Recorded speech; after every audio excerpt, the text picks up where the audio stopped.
নমস্কার, আমি অধ্যায় আর তোমরা শুনছো থ্রিলারল্যান্ড। সবাইকে প্রথমেই জানাই দোলযাত্রার আন্তরিক শুভেচ্ছা ও অভিনন্দন। আজ আবার আমরা হাজির হয়েছি তোমাদের জন্য নতুন একটা গল্প নিয়ে। আজ তোমরা শুনবে শ্রী বিপুল দাসের কলমে এক রোমাঞ্চকর অলৌকিক উপন্যাস বজ্র সম্ভবের প্রথম পর্ব। যারা যারা আমাদের চ্যানেল এখনও সাবস্ক্রাইব না করে গল্প শুনছো বা প্রথমবার এসেছো গল্প শুনতে, প্লিজ চ্যানেলটা সাবস্ক্রাইব করে দিও এবং বেল আইকন অন করে দিও সমস্ত গল্পের আপডেটস পেতে। তাহলে আর দেরি না করে শুরু করা যাক আজকের গল্প, বিপুল দাসের কলমে বজ্র সম্ভব উপন্যাসের প্রথম পর্ব।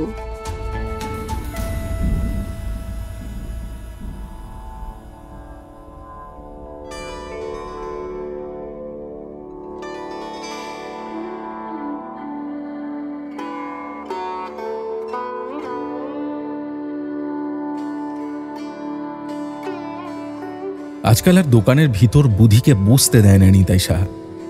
বুধি দোকানে এলেই তার দোকান থেকে চামচ হারাতো। প্রথমে মনে করেছিল বাসনপত্র ধোয়ার সময় হয়তো কোনো কাক মুখে করে নিয়ে পালিয়েছে। ধমক দিয়েও ছিল কেষ্টকে, কিন্তু এত দ্রুত চামচের সংখ্যা কমে যাওয়াটা রহস্যময়। স্রেফ কাকের কাণ্ড বলে উড়িয়ে দেওয়া যাচ্ছে না। এত চামচ দিয়ে ওদের কি দরকার? ওরাও কি চামচ দিয়ে বাচ্চাদের খাওয়াচ্ছে নাকি? এক মাসের মধ্যে 3 ডজন চামচ উধাও। কদিন কেসটার ওপর নজর রাখলো নিতাই সাহা। কাউন্টারের দেরাজে তালা মেরে জানলার সামনে গিয়ে ফাঁক দিয়ে তীক্ষ্ণ নজর রাখলো কেসটার উপর। নিতাই নিজে গুনে দেখেছে 10টা চামচ নিয়ে গেছে কেসটা। ফিরেও এলো 10টা চামচ নিয়ে। তবে কোথাও কোনো কাকের পালকের ছায়াও ছিল না। এমন নয় যে কেসটা পকেটে করে লুকিয়ে সেগুলো বাড়ি নিয়ে যায়। আসলে কেসটার বাড়িই নেই। এই বকুলতলা মিষ্টান্ন ভাণ্ডারই তার রাতে থাকার জায়গা। তবে কি কাস্টমারদের মধ্যে কেউ চা খেতে বসে হাত সাফাই করছে? আশ্চর্য কিছু নয়। সাধুডাঙ্গার লোকজনদের স্বভাব ভালো নয়। তবে ওই যে লোকের বাগানের কলাটা, মূলোটা, ছাগল, মুরগি, রোদে দেওয়া জামা কাপড়, বড়জোর গরু ছাগল, তার চেয়ে বেশি কোনো দামি জিনিস চুরি হয়েছে এরা কেউ বুকে হাত দিয়ে বলতে পারবে না। আশেপাশের গ্রামের লোকজন এই গ্রামে বিষয়কর্মে এলে খুব সাবধানে চলাফেরা করে। এমন কিছু ওস্তাদ আছে সাধুডাঙ্গায় যারা ম্যাজিশিয়ানেরও বাবা। কোথা দিয়ে যে কোমরের কষিতে লুকিয়ে রাখা টাকা কড়ি বেমালুম গায়েব হয়ে যায় কেউ টের পায় না। নিতাই সাহার কতদিকে খেয়াল রাখবে? লম্বা রুটের বড় বাসগুলো 10-15 মিনিট পরপর এসে তার দোকানের সামনেই দাঁড়ায়। পালে পালে লোক এসে ঝাঁপিয়ে পড়ে, যেন দুর্ভিক্ষপীড়িত অঞ্চল থেকে এসেছে। জিলিপি, গজা, সিঙ্গাড়া, গামলা ভরা রসগোল্লা, নিমেষে সাবার। হাসি হাসি মুখে নিতাই সাহা এইসব সুন্দর দৃশ্য দেখে। ড্রাইভারদের সঙ্গে সেরকমই চুক্তি হয়েছে নিতাইয়ের। ওদের যেমন খুশি টিফিন ফ্রি। জিলিপি, কচুরি, সন্দেশ, রসগোল্লা, ছানার মালপোয়া, নিমকি, লাড্ডু, শেষে 1 কাপ চা। যার যেমন রুচি। আসলে ওরাই তো এই দোকানের লক্ষ্মী, ওদের তো তুষ্ট রাখতেই হয়।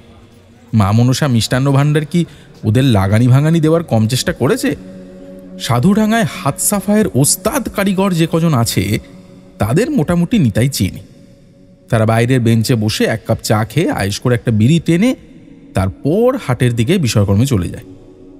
সেখানে চামচের কোনো ব্যাপার নেই। এখন এই মফস্বলে নতুন কোনো ওস্তাদের আবির্ভাব হলো কিনা সেটা একটু খোঁজ খবর নেওয়া দরকার। চামচ দিয়ে হয়তো বাজার দেখে নিচ্ছে। দোকানের রিটায়ার্ড হাবিলদার তারক সরকার এলে একবার কথাটা বলা দরকার। রিটায়ার্ড হলেও সুলুক সন্ধান কি আর সে রাখে না? মানুষ দেখলেই ওরা বুঝতে পারে। যদিও খোদ হাবিলদারেরই ছাগল একবার খোঁটা বাঁধা অবস্থাতেই উবে গেছিল। একটা মোটা লাঠি হাতে নিয়ে সারা সাধুডাঙ্গার ঝোপ জঙ্গল, মাঠ ময়দান ছানবিন করেও ছাগলের ছও খুঁজে পায়নি। শেষে পঞ্চায়েত প্রধান দুলাল দাসের বাড়িতে গিয়ে হুঙ্কার ছেড়ে বলেছিল যে মুঝে ইনসাফ চাইয়ে। কথার মাঝে মাঝে হিন্দি গুঁজে দেওয়ার একটা স্বভাব আছে হাবিলদারের। তার ধারণা এতে বক্তব্যের এবারে জোর বাড়ে, বক্তার ইজ্জত বাড়ে।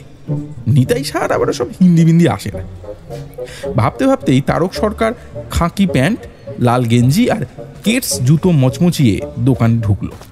তার দিকে তাকিয়ে একগাল হাসলো নিতাই সাহা। আরে হাবিলদার সাহেব, আইয়ে আইয়ে আইয়ে, এই কেসটা বেশি দুধ আর বেশি চিনি দিয়ে একটা চা বানাতো, তারপর বলিয়ে শরীর ঠিক আছে তা, মানে এই ওই তবিয়ত আর কি। সব তন্দুরুস্ত। আপনি ভালো আছেন তো? আর ভালো কি দিনকাল পড়লো সাহেব, দোকান তুলে দিয়ে অন্য কারবারে ধান্দা করতে হবে যে এবার। লেকিন কিউ? দোকান তো ভালোই চলছে, কই টাকা তো নেই ডালা। নিতাই একটু আতান্তরে পড়ল। ডালে বসে কিছু ডাকার কথা নাকি? একরকম বলাই যায়। ঘুঘুর ডাক তো সে স্পষ্টই শুনতে পাচ্ছে।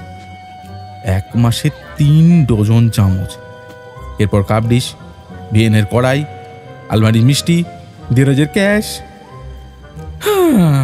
দোকানে ঘুঘু চড়তে কি আর বাকি থাকে? না ওই বলছিলাম, দিনকালের অবস্থা তো ভালো নয়।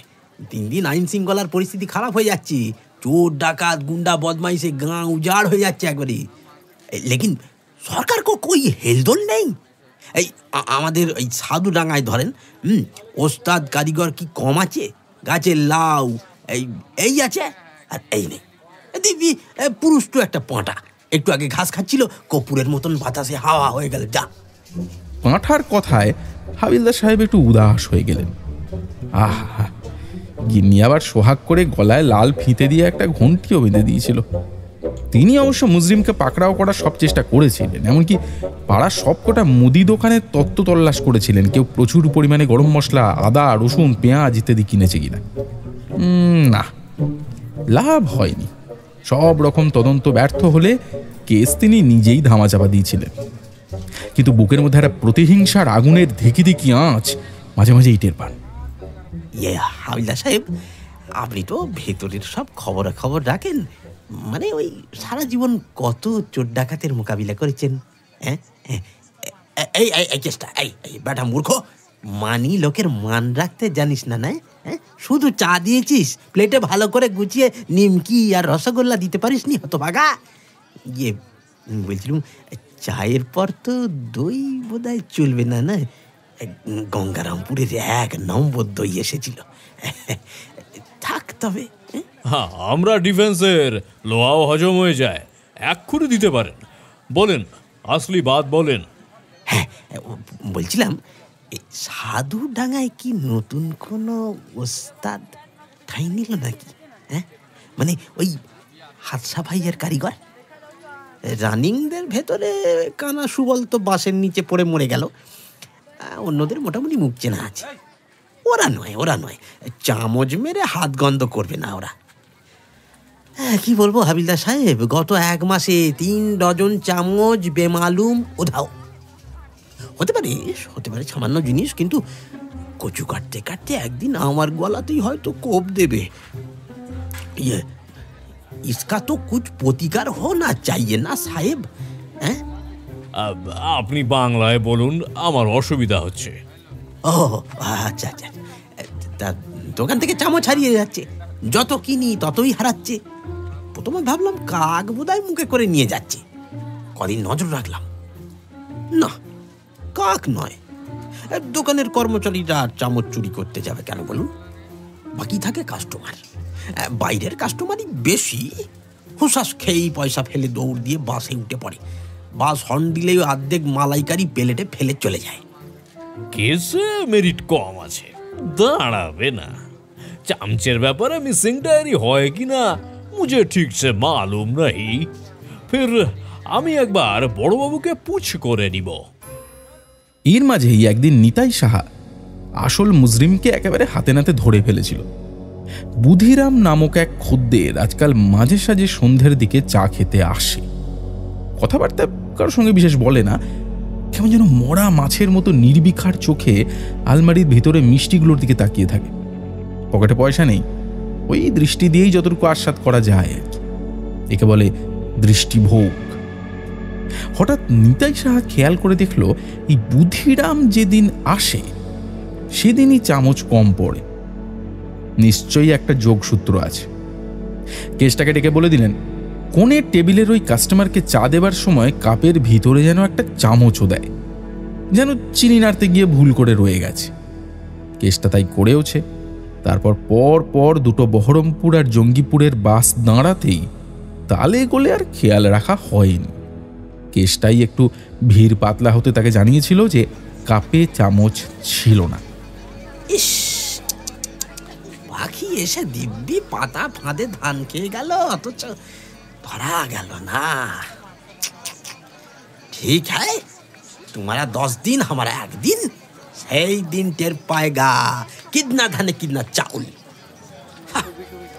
हाथी घोड़ा गल तल, मूसा बोलता कितना पानी।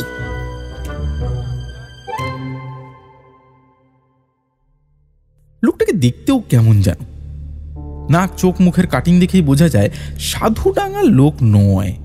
পাহাড়ি অঞ্চলের মানুষদের মতো ছোট চোখ, ভোঁতা নাক, দাড়ি গোপাছে কিনা বোঝা যায় না। গঞ্জে বড় উটকো লোকের আমদানি বেড়েছে আজকাল। লোকটাকে আর ভেতরে অ্যালাউ করা যাবে না। ওই বাইরের বেঞ্চে বসে চা খাক, পয়সা ঠিকঠাক দিল কিনা সেটাও খেয়াল রাখতে হবে। তবে মনে হয় না বড় দলের কোনো হুনুরি। চামচের লোভ যে সামলাতে পারে না, সে আর কত দূরে এগোবে। একেবারে ছিঁচকে স্বভাবের। না, সাধুডাঙ্গায় ভদ্রলোক বলে আর কেউ রইল না। এই এক মুশকিল হয়েছে বুধির। এক এক সময়ে হাত দুটো বসে থাকতে চায় না। অনেকবার এর জন্য বিপদে পড়তে পড়তে বেঁচে গেছে। নইলে সামান্য চামচ দিয়ে সে কি বার করবে? ওই স্বভাব যায় না মূলে। দোকানটায় চাটা বেশ তরিবত করেই বানায়। সাধুডাঙ্গায় পা রাখার পর সে প্রথম এই দোকানে ঢুকেছিল এক গভীর রাত্রে। দোকানে কোনো লোক তখনও ছিল না, অত রাত্রে থাকার কথাও নয়।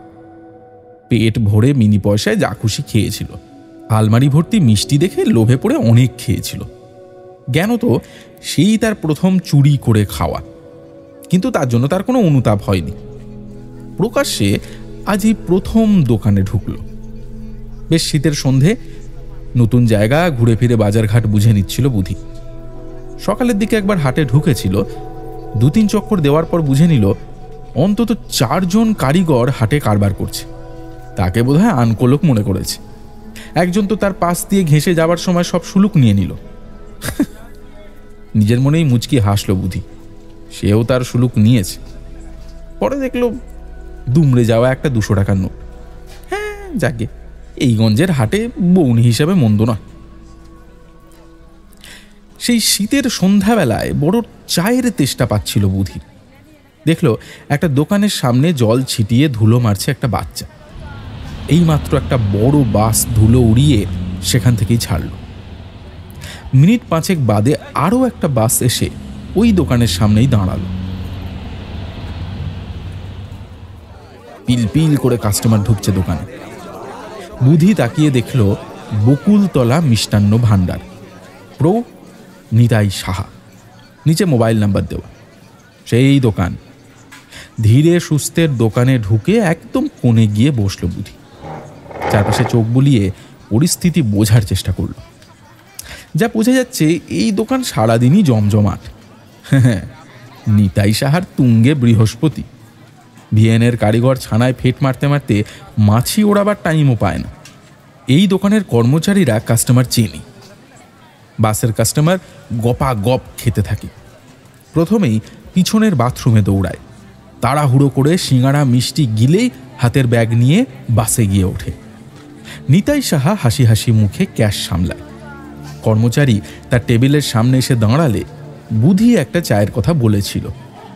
এইরকম চালু দোকানে একটা চায়ের কাস্টমার নেহাতি মশামাছি। চা আসতে দেরি হচ্ছিল। বুধি উঠে গিয়ে ক্যাশ কাউন্টারে নিতাই সাহার সামনে দাঁড়ালো। একটা চায়ের কথা বলছিলাম, অসুবিধা হলে থাক, পরে এসে খেয়ে যাব। কি যে বলেন, বসেন, এখনই দিচ্ছি। কেন 12 নম্বর চা দিতে তোর ক ঘন্টা লাগে রে? পেছাল করে বানাবি। ছেড়ে দিন, আপনার দোকানের সুখ্যাতি শুনেই এলাম। পরে না হয় আমি বুধিরাম, পরে আবার দেখা হবে। না না না, খরিদ্দার লক্ষ্মী, তাকে অসন্তুষ্ট করতে নেই। ওই যে আপনার চা।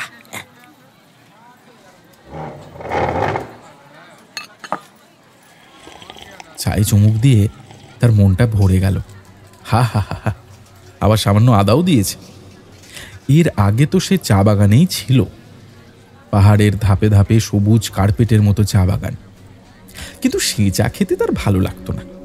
তার ভালো লাগতো কাঁচা চা পাতার বুনো কষাটে গন্ধ। তার ভালো লাগতো উপত্যকায় ফুটে থাকা লালিগুরাসের গন্ধ।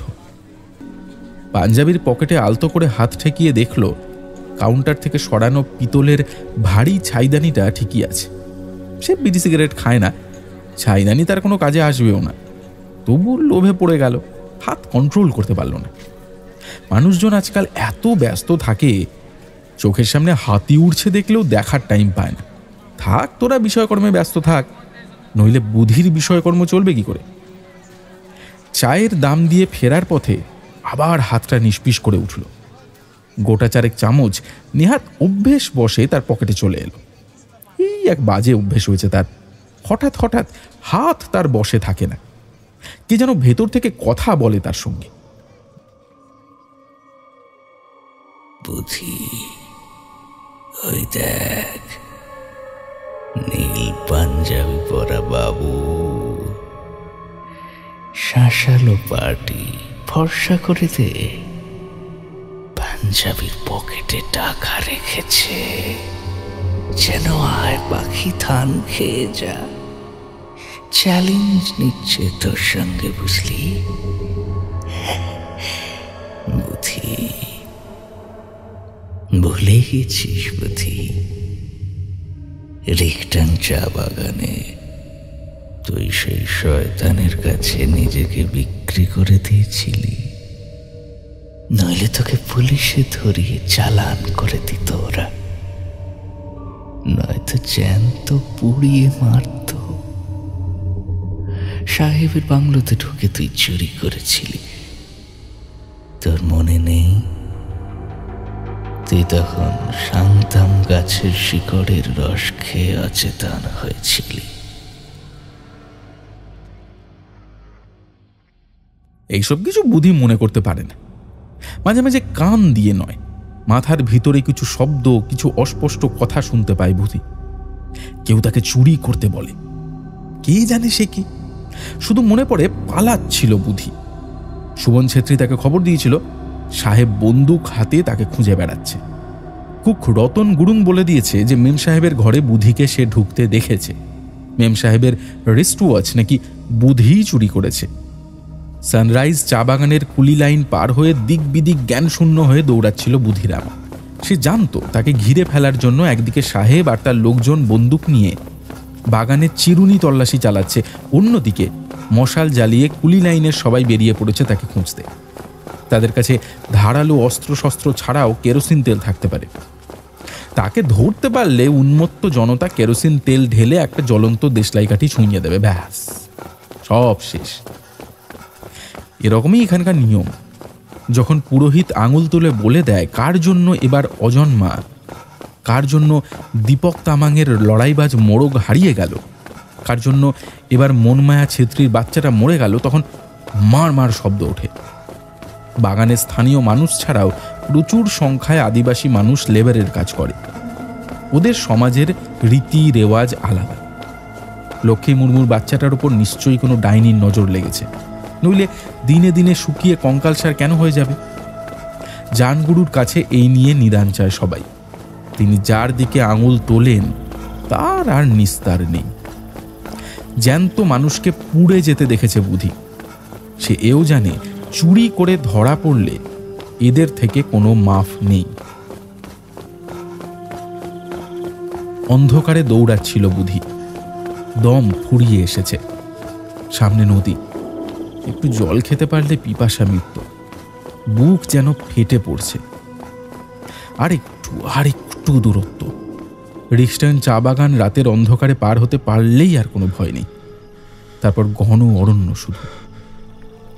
হঠাৎই তার মনে হলো পাশেই বিশাল দেহের কেউ নদীর জলে ভেসে আছে। নদীর পাশে ক্লান্ত বুধি শুয়ে পড়েছিল, আর পারছিল না। প্রচণ্ড ঘুম পাচ্ছিল তার। মনে হলো যা হয় হোক, সে এখন 1 বছর ধরে ঘুমাবে। ঘুম ঘুম চোখে সে দেখতে পাচ্ছিল কতগুলো ছায়ামূর্তি বুধিকে ঘিরে দাঁড়িয়ে আছে। এরা কারা? সাহেবের লোক, নাকি চা বাগানের আদিবাসী কুলিকামিনের দল? চোর বুধিরামকে এরা গুলিও করতে পারে, আবার গায়ে কেরোসিনও ঢেলে দিতে পারে। আর তখন যদি আকাশ থেকে বজ্রের দেবতা তার দিকে আগুন ছুঁড়ে মারে, তার বডি কালো আংড়া হয়ে যাবে। এই পাহাড় অঞ্চল হলো বজ্রের দেশ। সবাই জানে ঘন ঘন বজ্রপাত হয়। শুয়েছিল বুধি। উত্তরের পাহাড়ের উপত্যকা থেকে ঝাউবনের ভিতর দিয়ে ঠান্ডা হাওয়া আসছিল। আরও ঘুম পাচ্ছিল তার। হঠাৎ তার পাশে এসে দাঁড়ালো সেই প্রকাণ্ড মূর্তি। বুধির মনে হলো সেই মূর্তির মাথা ছুঁয়ে আছে আকাশের এক উজ্জ্বল নক্ষত্র। নিচ থেকে দেখার জন্যই হয়তো ভীষণ লম্বা দেখাচ্ছে লোকটাকে।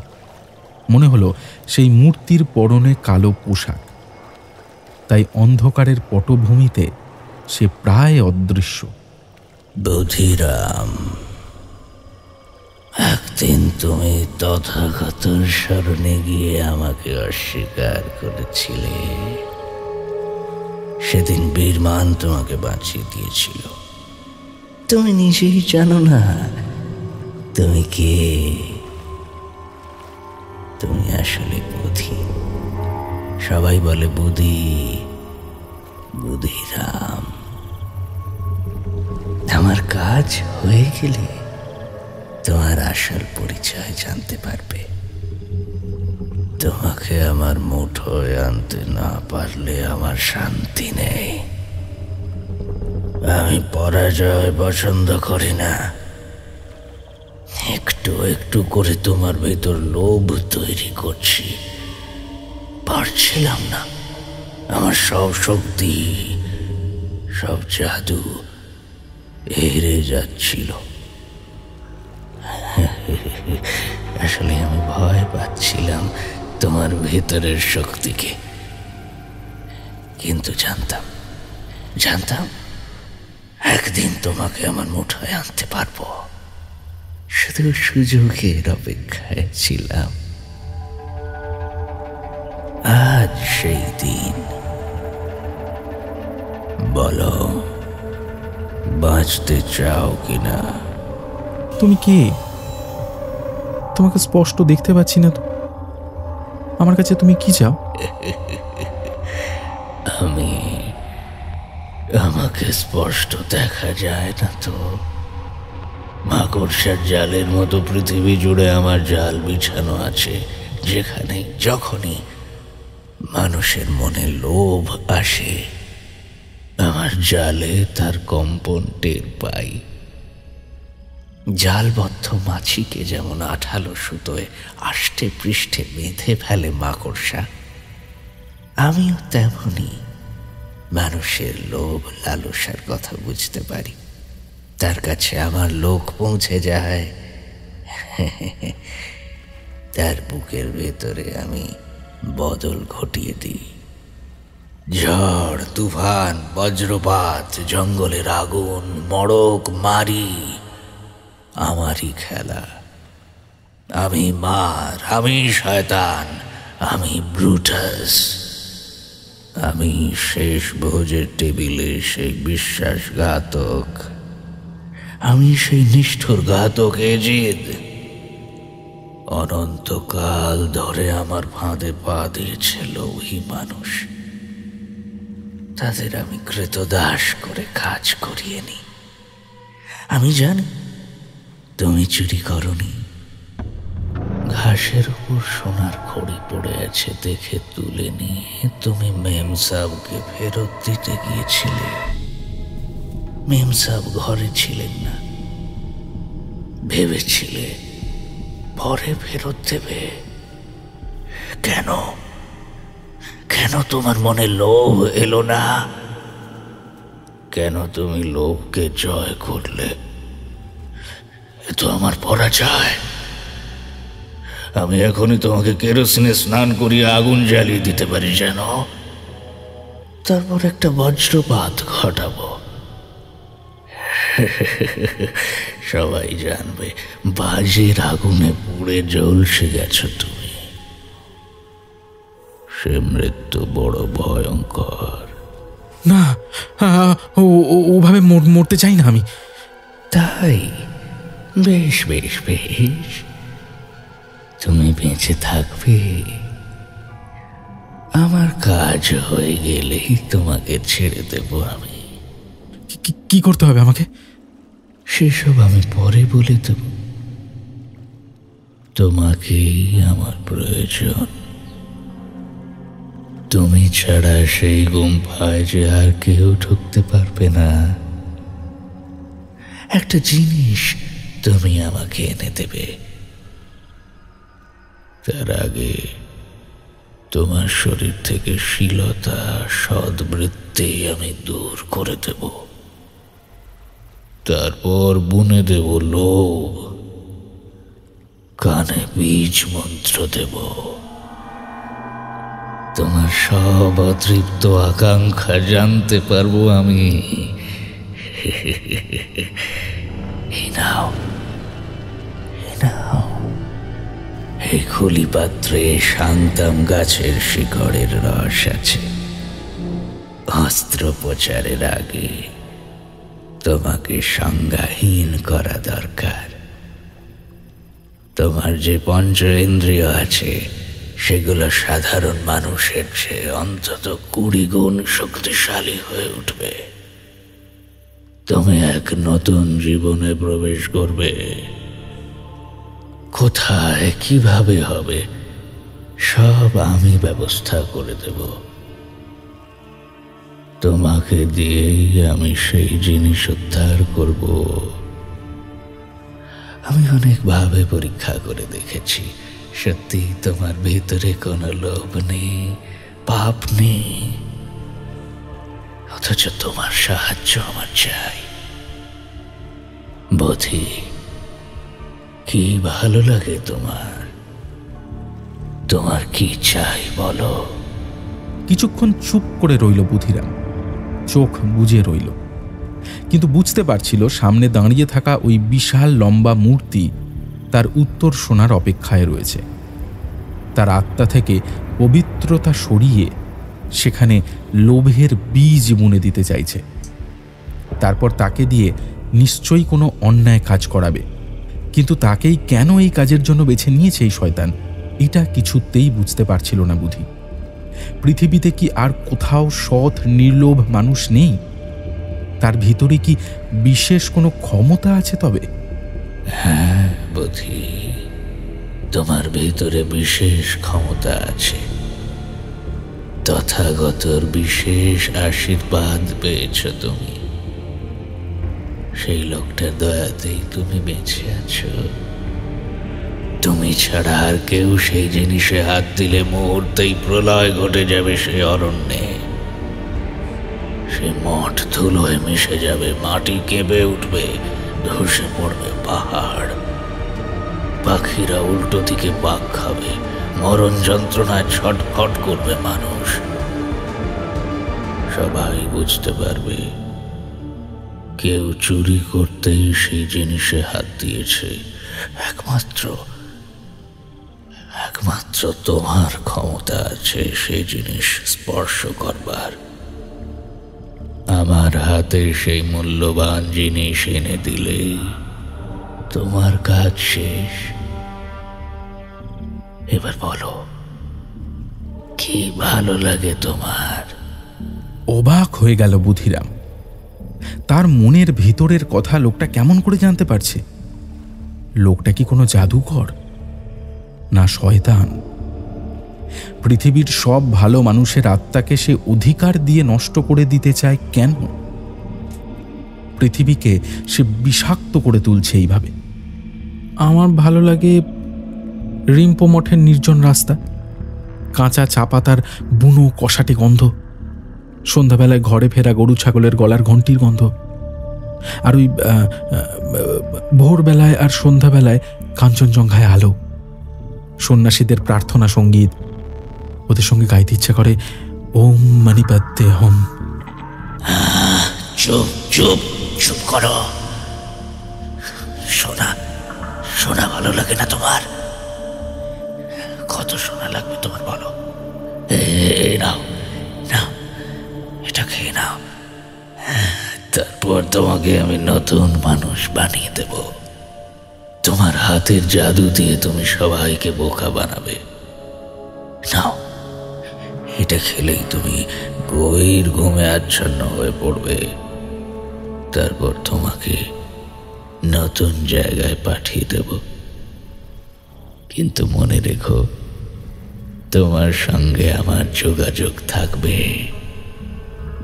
তোমার চিন্তার প্রতিটা তরঙ্গ আমি নির্ভুলভাবে বুঝতে পারবো। আমার জালে সব ধরা পড়বে। তারপর যখন বুঝবো তুমি তৈরি হয়ে গেছো, তখন তোমাকে আসল কাজ করতে হবে। সেই নির্দেশও তুমি শুনতে পাবে। চকচকে কাঁচপোকার পিছনে যেমন মুগ্ধ আরশোলা বিবশ হয়ে অনুসরণ করতে থাকে, জাটিঙ্গা পাহাড়ে যেমন রাত্রে জ্বলন্ত আগুনে ঝাঁপিয়ে পড়ে মরে যায় পাখির দল, বুধি তেমনি ক্রমশ অবশ হয়ে পড়ছিল। মন্ত্রমুগ্ধের মতো হাঁ করে পাত্র থেকে শিকড়ের রস খেয়ে নিল সে। তার বুকের ভেতর থেকে ভালো অংশটুকু বাদ দিয়ে সেখানে লোভী মানুষের আত্মা বসিয়ে দেবে এই জাদুকর। হোক, যা খুশি তাই হোক, আর পারছে না বুধিরাম, নইলে আগুনে পুড়িয়ে মারবে তাকে ওরা। একসময় সম্পূর্ণ অচেতন হয়ে পড়ল বুধিরাম। পুরোপুরি অজ্ঞান হয়ে যাবার আগে শুধু একটা কথা তার মনে হচ্ছিল, ভগবান তথাগতর আশীর্বাদ তার উপরে আছে। আসলে নাকি তার নাম ছিল বোধি। কই, আগে তো কোনো দিন এ কথা শোনেনি সে।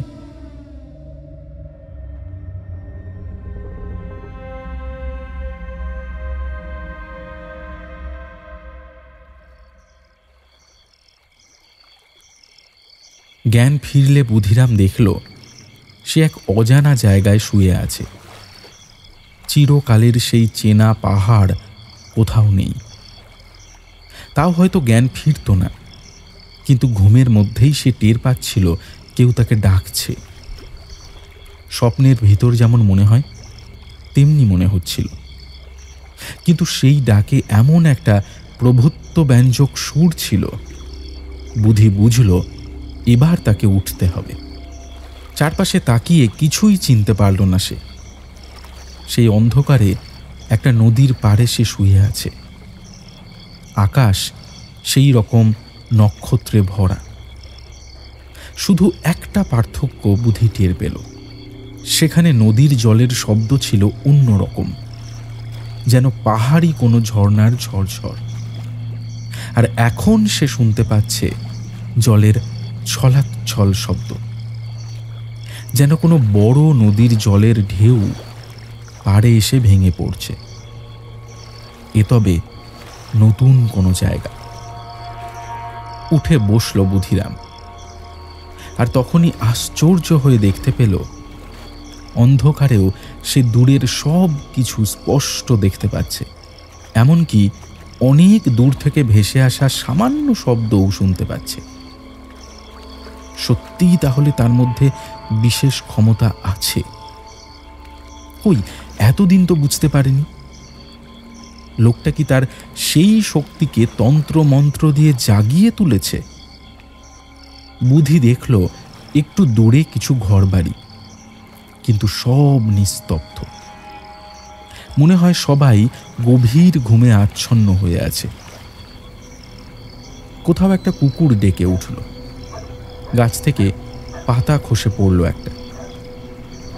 তার মাথার উপর দিয়ে পেঁচা উড়ে যাবার শব্দও সে শুনতে পেল। একটা শিয়াল তার দিকে একবার তাকিয়ে মোটা লেজ ঝুলিয়ে চলে গেল। কিন্তু অজ্ঞান অবস্থায় কি করে সে এখানে এলো বুঝতে পারল না বুধিরাম। খুব খিদে পাচ্ছে এখন তার। শোনো বুধি, এই জায়গার নাম সাধুডাঙ্গা, মনে থাকে যেন। অবশ্য এখন তোমার সব ইন্দ্রিয় অসম্ভব শক্তিশালী হয়ে উঠেছে, মনের ক্ষমতা বেড়ে গেছে। তবু সাবধান করে দিলাম, আমি আমার ক্ষমতায় তোমাকে এখানে এনেছি। আমি সব পারি, শুধু যে কাজটা পারি না সেই কাজটা করার জন্যই তোমাকে আমার প্রয়োজন। আর তোমার সব প্রয়োজনও আমি মেটাবো। সব জানতে পারবো আমি। তোমার ভাবনার তরঙ্গ আর আমার ভাবনার তরঙ্গ আমি এক সুরে বেঁধে দিয়েছি। খিদে পেয়েছে তো? ওঠো, এগিয়ে যাও। দেখবে একটু দূরেই একটা দোকান, বকুলতলা মিষ্টান্ন ভাণ্ডার। ওখান থেকে ইচ্ছে মতো পেট ভরে খেয়ে নাও। যাও, কোনো চিন্তা নেই।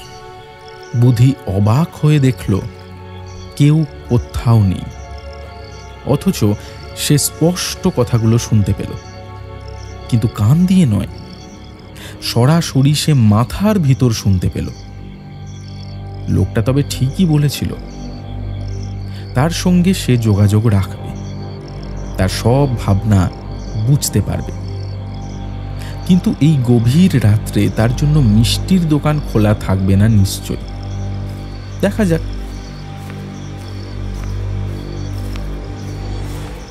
সামনের দিকে একটু এগিয়ে যাওয়ার পরই বুধি দেখতে পেল বকুলতলা মিষ্টান্ন ভাণ্ডার, প্রো নিতাই সাহা। পিচ বাঁধানো রাস্তার দুপাশ জুড়ে সারি সারি দোকান, সব অন্ধকার, শুধু পথের মাঝে টিমটিমে একটা আলো জ্বলছে। সেটা না থাকলেও বুধির অসুবিধা ছিল না। এটা যে সাধুডাঙ্গার বাজার সে সেটা বুঝতে পারল। সব দোকানে বড় বড় তালা ঝুলছে, কোথাও আবার কড়ার সঙ্গে 2-3টে করে তালা। বকুলতলা মিষ্টান্ন ভাণ্ডারের সামনে দাঁড়িয়ে এদিক ওদিক দেখল বুধি। কোথাও একটা কুকুরের ছায়া পর্যন্ত নেই। বেশ বড় একটা ভারী তালা লটকানো রয়েছে দরজার সঙ্গে। বুধি একবার সেটা টেনে দেখতেই ফস করে তালা খুলে গেল। ভারী আশ্চর্য হয়ে গেল বুধি, সত্যিই তার আশ্চর্য ক্ষমতা রয়েছে। ভেতরে ঢুকে সে সব দেখতে পেল। আলমারির ভিতরে সাজানো রসগোল্লা, পান্তুয়া, রসমালাই, সন্দেশ, লাড্ডু দেখে ভারী লোভ হলো তার। প্রচুর খেয়ে ফেলল। একটু অবাকও হলো, কই এর আগে তো কোনো দিন খাবার দেখে তার এত লোভ হয়নি। পাল্টে গেছে বুধি, একদম পাল্টে গেছে। ফেরার সময় দরজা আবজে আবার তালা যেমন ছিল তেমন লাগাতেই আপনি লক হয়ে গেল। কে জানে কাল সকালে নিতাই সাহা তার খালি আলমারি দেখে কি বলবে। তালায় তো একটা আঁচড়ও পড়েনি, আঁচও করতে পারবে না রাতারাতি আলমারি থেকে এত মিষ্টি কেমন করে উধাও হয়ে গেল। তখন তার মুখের অবস্থা কেমন হবে ভাবতেই আপন মনে হেসে ফেলল বুধি। কিন্তু এবার সে কি করবে? থাকার জন্য একটা মানুষের আস্তানা তো চাই। নতুন জায়গা, কিছুই চেনে না বুধি। খিদে মিটলে তখন একটু গড়াতে ইচ্ছে করে, নিজের মতো করে হাত পা ছড়িয়ে শুতে ইচ্ছে করে। বাঁ দিকের সরু গলি ধরে সোজা এগিয়ে যাও। একটা পুরনো মন্দির পেরোলেই দেখবে ধান ক্ষেত। ধান ক্ষেত আর মন্দিরের মাঝামাঝি ফাঁকা জায়গায় দেখবে একটা লাল টিনের ছাউনি দেওয়া ছোট্ট বাড়ি। তুমি ওখানেই থাকবে। একটা লোকের থাকার সব ব্যবস্থা আমার লোক ওখানে করে রেখেছে। এই দুনিয়ার সব ভালো ভালো জিনিস ভোগ করার জন্য নিজের ভিতরে লোভ তৈরি করো বুধি। তোমার হাতের জাদু দিয়ে সবাইকে বোকা বানিয়ে দাও, সর্বশান্ত করে দাও মানুষদের। যা ভালো লাগবে তাই নিজের মুঠোয় নিয়ে নেবে। আস্তে আস্তে ওস্তাদ হয়ে উঠবে তুমি। হাত পরিষ্কার হলে আমার আসল কাজে তোমায় নামতে হবে। তার আগে মন থেকে সব দয়া মায়া পাপ পুণ্যের কথা জেরে ফেলে দাও। আমি কি করে পারবো? লোভ হচ্ছে, কিন্তু আমি তো সব কিছু জানি না। কি করে মানুষকে সর্বশ্রান্ত করতে হয়, কি করে হাতের জাদু দিয়ে মানুষকে বোকা বানাতে হয়। তোমার ভেতরে সেই ক্ষমতা এসে গেছে, বুঝতে পারছো না? এর আগে কোনোদিন চাবি ছাড়া বন্ধ তালা খুলেছ, আবার বন্ধ করেছ। পারবে, সব পারবে তুমি। তোমার লোভ যত বাড়বে তত চালাক হয়ে উঠবে।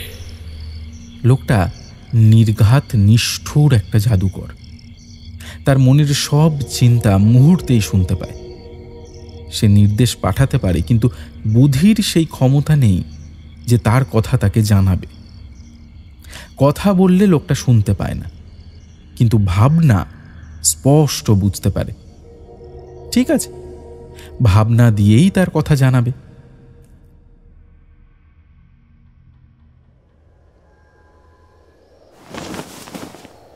ভোট কম্বলটা তার পিঠের ওপর ভালো করে টেনে দিল বীরমান লামা। কালকের চেয়ে ঠান্ডা আজ অনেক বেশি, সঙ্গে হাড় ছুঁয়ে যাওয়া হাওয়া। পবিত্র চূড়ার দিক থেকে এখন অনেক দিন কনকনে হাওয়া বয়ে যাবে তাদের বস্তির ওপর দিয়ে। বীরমান জানে এখন রোজ ঠান্ডা একটু একটু করে বাড়বে। বস্তির ওপরে ঢালু উপত্যকার বরফ গলতে শুরু করেছে। বাতাস থেকে তাপ শুষে নিচ্ছে বরফ। ঠান্ডা বরফ গলে আবার সবুজ দেখা যাচ্ছে। তাপ কমে আসছে রিম্পো মঠের নিচে এই পাহাড়ি বস্তিতে।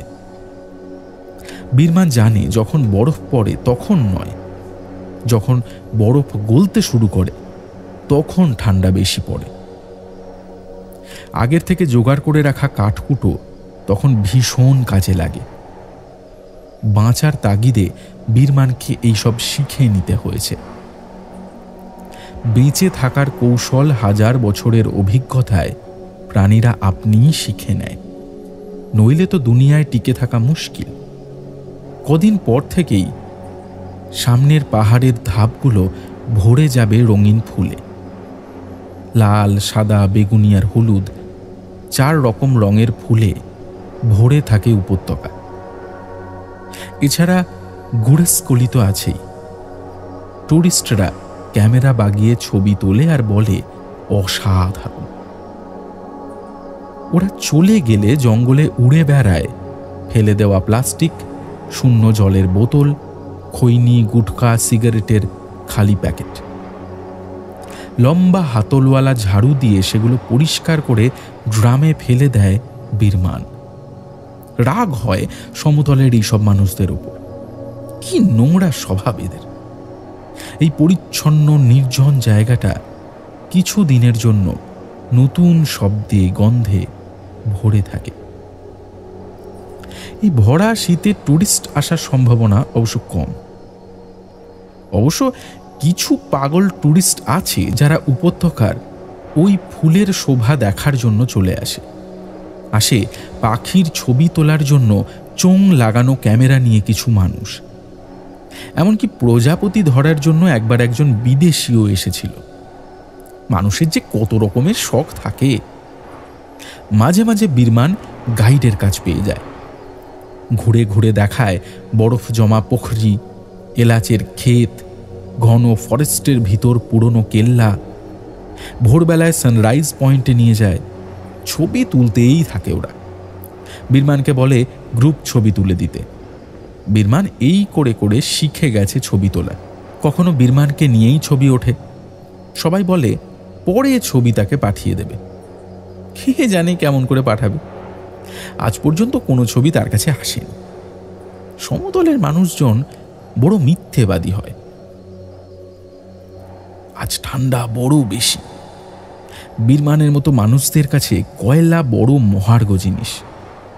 তাদের ভরসা ফরেস্টের পড়ে থাকা কাঠ, ভাঙা ডালপালা। সারা বছর এই জ্বালানির জোগাড় তাকে করতে হয়। শীতের জন্য জমিয়ে রাখতে হয়। রাত্রে ঠান্ডায় তার কুকুর তানসি খুব কুঁই কুঁই করে, তার শরীর ঘেঁষে শুতে যায়। গত বর্ষায় নিচের পাহাড়ে ধস নেমেছিল। পিচ ঢালা বড় রাস্তার অনেকটা ধুয়ে সাফ হয়ে গেছে। তাদের এই বস্তিতে বেঁচে থাকতে হলে সারা বছরই কষ্ট করতে হয়।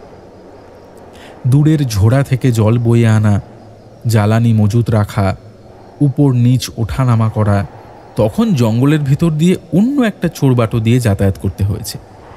বাইরের লোক সে পথের হদিশ জানে না। জানলেও এখানে আসার জন্য অত সেজেগুজে মালপত্র নিয়ে কেউ ও পথে আসবে না। তখন সরকার থেকে রাস্তা মেরামতির জন্য অনেক লেবার, অনেক জিনিসপত্র এসেছিল।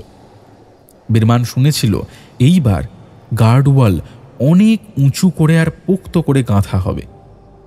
এই পথ নাকি সামনের ওই পাহাড় হয়ে বর্ডার পর্যন্ত চলে যাবে। রাস্তা চওড়া করার জন্য পথের দুপাশের বড় বড় গাছ কাটা হচ্ছিল। কত দিনের পুরনো গাছ, কত মোটা, কত উঁচু, মেশিন দিয়ে সব কেটে ফেলা হচ্ছিল। ডালপালা ছেঁটে বড় লগগুলো ওরা গাড়ি বোঝাই করে নিয়ে যাচ্ছিল। পোশাক দেখে বীরমান বুঝতে পেরেছিল এরা সবাই মিলিটারির লোক। গোটা ব্যাপারটা বীরমানের একদিক দিয়ে ভালো লেগেছিল, আবার এত গাছ কাটার জন্য খুব খারাপও লেগেছিল।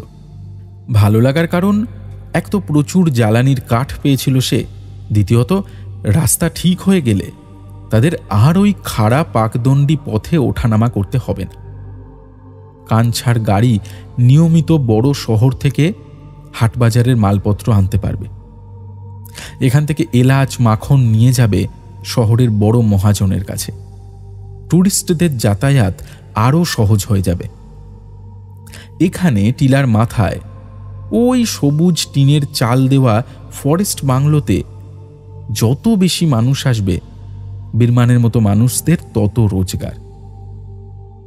কিন্তু বীরমান নিজেই চায় না যে এখানে বেশি টুরিস্ট আসুক। মনে হয় সমতলের মানুষ এখানে বেশি এলে এই জায়গার পবিত্রতা নষ্ট হয়ে যাবে। দীর্ঘ পাইন গাছের অরণ্যের স্তব্ধতা, ঝোড়ার টলটলে সবুজ জলের শান্তি, রঙিন পতাকায় লেখা মন্ত্রগুলো সব ছড়িয়ে যায় গোটা উপত্যকা জুড়ে। সব মিলেমিশে অদ্ভুত এক প্রশান্তি ছড়িয়ে আছে এখানে। জ্বালানির কাঠ জোগাড় করতে বীরমান আজ ওপরের জঙ্গলে এসেছে। ওপরে টিলার মাথায় বেশি কাঠ পাওয়া যেতে পারে, কারণ ওখানে কেউ যেতে চায় না। ওখানে গেলে নাকি সবাই কেমন ভয় পায়। কোনো কারণ নেই, তবু সবার বুকের ভিতরে শিরশির করে। মনে হয় এই টিলার মাথায় কোনো অপদেবতার অভিশাপ আছে। সে আড়াল থেকে বড় বড় চোখে সব দেখছে। ঝাউবনের ভিতর দিয়ে যখন বাতাস বয়ে যায়, তখন মনে হয় কেউ ফিস ফিস করে কথা বলছে। বীরমানেরও সব ভয় নেই। মনে পাপ না থাকলে, লোভ না থাকলে, তথাগতর স্মরণে থাকলে অপদেবতা কিছুই করতে পারবে না। নিচের নতুন তৈরি রাস্তা দিয়ে সব সময় সবুজ রঙের ফৌজি গাড়ি যাতায়াত করে। লেপচা বস্তিতে নতুন বাজার বসেছে। সেখানে কাঞ্চার গাড়ি সপ্তাহে একদিন মালপত্র সাপ্লাই দেয়। টিলার মাথা থেকে দেখলে মনে হয় ছোট্ট খেলনা গাড়ি। নিচে তাকিয়েছিল বীরমান। আজ যথেষ্ট কাঠ জোগাড় হয়েছে। এর বেশি ভার নিয়ে হাঁটতে মুশকিল হবে। হঠাৎ চোখে পড়ল একটা গাড়ি নতুন রাস্তা না ধরে ডান দিকে ঘুরল, অর্থাৎ এদিকেই আসছে। নিশ্চয়ই টুরিস্ট, অসময়ের অতিথি, হয়তো ফরেস্ট বাংলোতে বুকিং আছে। রসুই ঘরে আজ চুলা জ্বলবে। কেয়ারটেকার বিজন ঘর খুলে দেবে। বুকিংয়ের কাগজ দেখতে চাইবে, দুপুরে কি খাবে জেনে নেবে, ঘরে বাথরুমে সুগন্ধি ছড়িয়ে দেবে, বিছানার পরিষ্কার চাদর বালিশ দুটো করে কম্বল দেবে। বীরমান জানে রাতে ওদের ঘরে খাবার পৌঁছে দিতে হবে। এক্সট্রা গ্লাস চাইবে ওরা। সব বাঁধা ধরা নিয়ম। পিঠে কাঠের বোঝা চাপিয়ে বীরমান ফেরার পথ ধরল। তাকে ঘর ঝাড়ু মারতে হবে। ট্যুরিস্ট এলে তাকে ঘরের কাছাকাছি থাকতে হয়। কখন কি ফরমাশ হয় ঠিক নেই। প্রায় সব ট্যুরিস্টই তো বাঙালি। বীরমানের বুঝতে অসুবিধা হয় না, বলতেও পারে। শুনতে শুনতেই শিখে নিয়েছে। নিচে নেমে বীরমান দেখল ওদের গাড়িটা বাংলোর হাতার বাইরে রয়েছে। ওদের কোথাও দেখতে পেল না বীরমান। বিটবাবু পদম গুরুং বাংলোর বারান্দায় বেতের চেয়ারে বসে আছেন। বিটবাবু মাঝে মাঝেই এখানে আসেন। হঠাৎ কোনো সময়ে রেঞ্জার সাহেবও আসেন। ফরেস্ট বাংলোয় সবকিছু ঠিকঠাক আছে কিনা দেখে যান। কেয়ারটেকার বিজনকে বীরমান জিজ্ঞেস করল, নতুন ট্যুরিস্ট রাতে থাকবে না? গাড়ি বাইরে রেখেছে? না না, বুকিং নাই। আমাকে বললো কোনো ব্যবস্থা করা যাবে কিনা। আমি বললাম এইটাই সরকারি দপ্তর, নিয়ম মানতে হবে। আমার হাতে কিন্তু কিচ্ছু নাই। আমাকে জিজ্ঞেস করলো ভিউ পয়েন্ট কোন দিকে, আমি দেখিয়ে দিলাম। আজকেই ফিরে যাবে। মনটা একটু খারাপ হয়ে গেল বীরমানের। সবাই গরিব মানুষকে লোভ দেখায়, পাপ কাজ করতে বলে, গাছ কেটে জঙ্গল সাফ করে দিচ্ছে, নিজের লাভের জন্য যা খুশি অন্যায় কাজ করছে। প্রকৃতি একদিন ঠিক প্রতিশোধ নেবে। এই শীতে ট্যুরিস্ট কমই আসে, হইহট্টগোল কম হয়। তবে এরাই আসল ট্যুরিস্ট। পাহাড়কে ভালোবেসে ঘুরতে আসে। জঙ্গল নোংরা করে না, কথা কম বলে। অন্য কেউ জোরে কথা বললে বিরক্ত হয়, আস্তে আস্তে কথা বলতে বলে। চুপচাপ ঘন্টার পর ঘন্টা বরফে ঢাকা পাহাড় চূড়ার দিকে তাকিয়ে থাকে। কখনো পূব দিকের পবিত্র পাহাড়ের দিকে তাকিয়ে থাকে। ওই পাহাড়ে যাওয়া সরকার থেকে নিষেধ করে দিয়েছে। পাহাড়ি মানুষেরা বিশ্বাস করে ওই পাহাড় দেবতার ভূমি। মানুষ ওখানে পা রাখলে পাহাড়ি মানুষদের অমঙ্গল হয়ে যাবে। তাছাড়া এমন ঘন জঙ্গলে ঢাকা সেই পথ এমন খাড়াই, বিপজ্জনকভাবে পিচ্ছিল হয়ে থাকা পাথরগুলো আর বুনো জন্তুর ভয়ে কেউ সাহসও পায় না যেতে। দেবতার অভিশাপেরও ভয় রয়েছে। একবার দুজন টুরিস্ট কারোর বারণ না শুনে জোর করে ওই পথে রওনা হয়েছিল।